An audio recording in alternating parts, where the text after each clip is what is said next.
श्रम संस्कृति पार्टीका अध्यक्ष हर्क साम्पाङले गृहमन्त्री सुधन गुरुङलाई फेवातालको जग्गा प्रकरणमा प्रश्न उठाएका छन्। उनले सामाजिक सञ्जाल फेसबुक मार्फत एक लामो पोस्ट लेख्दै गृहमन्त्री गुरुङको नाममा फेवातालमा 20 रोपनी जग्गा रहेको खबरले आफूलाई नमज्जा लागेको उल्लेख गर्दै यस विषयमा पत्रकार सम्मेलन गरी सत्य तथ्य बाहिर ल्याउन आग्रह गरेका छन्।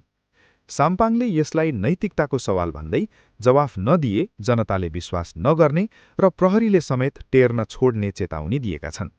उनले आफू प्रतिपक्षी दलको नेता भएकाले गृहमन्त्रीमाथि टीका टिप्पणी र प्रश्न गर्नु आफ्नो पदीय जिम्मेवारी भएको स्पष्ट पारेका छन्। आफ्ना प्रश्नहरू व्यक्तिगत नभई नितान्त व्यावसायिक र कानूनी रहेको साम्पाङको भनाइ छ। साम्पाङले गृहमन्त्री गुरुङले जेएनजी आन्दोलनको चैत 23 गतेको घटनाका दोषीहरूलाई पक्राउ गरेकोमा धन्यवाद दिँदै गलत काम गर्नेहरूको सूची बनाएर कारबाही गरिरहेकोमा प्रशंसा गरेका छन्।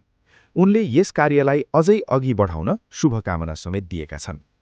काम गर्ने मान्छेको खुट्टा तान्छन्, अपजस पाइन्छ नै काम गर्ने क्रममा, साम्पाङले पोस्टमा लेखेका छन्।